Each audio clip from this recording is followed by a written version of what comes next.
فبأي آلاء ربكما تكذبان. Manusia memiliki kesalahan, manusia tidak luput dari kelupaan. Maka salah satu cara untuk kembali kepada Allah adalah kita beristighfar kepada Allah Subhanahu wa taala. Istighfar disebutkan dalam Al-Qur'an dan hadis. Ya, maka kita perbanyaklah beristighfar. Perbanyaklah beristighfar kepada Allah Subhanahu wa taala. Apa bedanya istighfar dengan taubat kepada Allah? Istighfar meminta ampunkan atas dosa-dosa yang telah kita lakukan kepada Allah. Ingat, para sahabat, istighfar adalah meminta ampunkan atas dosa-dosa yang pernah kita lakukan. Sedangkan taubat adalah kita kembali kepada jalan Allah Subhanahu wa taala. Kita kembali kepada jalan yang benar dan kemudian kita tidak akan pernah mengulangi satu kali pun. Kita tidak akan pernah mengulangi dan tidak akan pernah kembali kepada jalan-jalan dosa yang pernah kita lakukan. Inilah makna taubat. Para sahabat, para kaum muslimin yang berbahagia, maka apa keutamaan istighfar? Ada 3 hal keutamaan istighfar yang harus kita ketahui pada saat ini. Kenapa ini menjadi penting? Karena kita ingat bahwasanya Ramadan dinamai dengan Syahrul Maghfirah, yaitu bulan keampunan.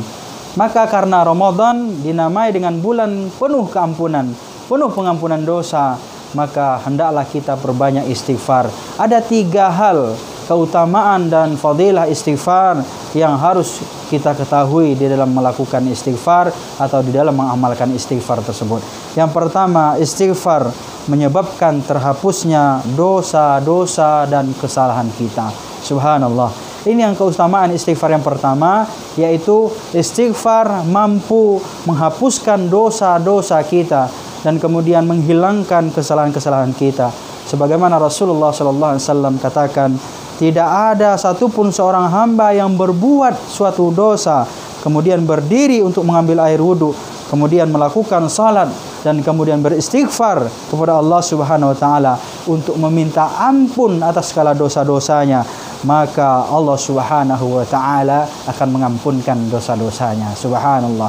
Para sahabat yang berbahagia, kita ketahui dalam sebuah hadis Rasulullah bahwasanya Ramadan ini adalah bulan penuh ampunan, Syahrul Maghfirah atau bulan penuh pengampunan. Sebagaimana dalam hadis Rasul dikatakan, "Man shama Ramadhana imanan wa ihtisaban, ghufira lahu ma taqaddama min dzambi." Ghufira lahu. Jadi Allah Subhanahu wa taala katakan, Rasulullah SAW katakan bahwasanya Allah Subhanahu wa taala akan mengampunkan dosa-dosa orang-orang yang berpuasa pada bulan suci Ramadan. Syaratnya apa?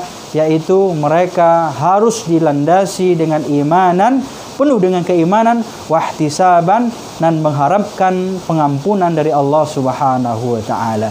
Sahabat yang berbahagia, ini yang pertama fadilah ataupun keutamaan istighfar, yaitu Allah Subhanahu wa taala akan menghapuskan dosa-dosanya dan kesalahannya, baik kesalahan yang berlalu ataupun kesalahan yang baru dia lakukan. Subhanallah. Ini yang pertama. Yang kedua adalah fadilah dan keutamaan istighfar yang diperuntukkan kepada kita sebagai umatnya, sebagai hambanya Allah Subhanahu wa taala, yaitu istighfar menyebabkan seseorang akan diangkat derajatnya di sisi Allah Subhanahu wa taala. Istighfar akan mengangkat derajat seseorang. Istighfar akan mengangkat derajat, harkat, martabat dan derajat seseorang, baik derajatnya di dunia maupun derajatnya di akhirat. Subhanallah. Orang-orang yang beristighfar, niscaya Allah Subhanahu wa taala akan meninggikan derajatnya di dunia maupun di akhirat. Tingginya derajatnya di dunia, tingginya derajat seseorang di dunia karena seseorang itu selalu beristighfar, akan selalu berhati-hati dalam melakukan suatu perbuatan. Kenapa? Karena dia akan takut.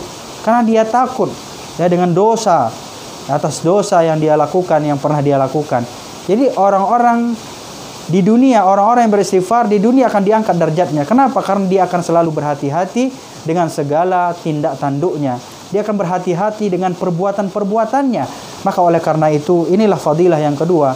orang-orang yang beristighfar, maka mereka akan diangkat derajatnya di dunia maupun di akhirat. Dan kemudian juga di akhirat Allah Subhanahu wa taala akan menempatkan di dalam surganya Allah Subhanahu wa taala. Di samping di masyarakat, di lingkungannya, di tempat dia berada, di tempat dia tinggal, dia dihormati, dia disegani karena dia selalu menjaga perbuatannya. Dia selalu menjaga tindak tanduknya, perbuatannya, perkataannya, tindak hatinya, matanya, lisannya, telinganya, semua yang ada di badannya, semua yang ada di jasadnya dia pelihara supaya tidak terjerembab kepada dosa yang sama, kepada dosa yang pernah dia lakukan. Maka dia akan diangkat oleh Allah Subhanahu wa taala di dunia dan juga akan dimuliakan di akhir kala nanti. Yang terakhir, sahabat yang berbahagia, orang-orang yang beristighfar, mereka akan menjadikan hatinya bersih.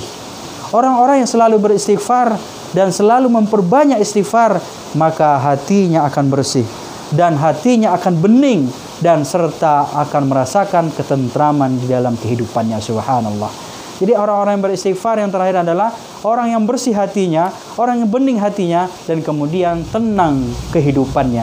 Apabila hati bersih, hati bening, maka kemudian kehidupan pun akan menjadi tentram dan nyaman. Subhanallah.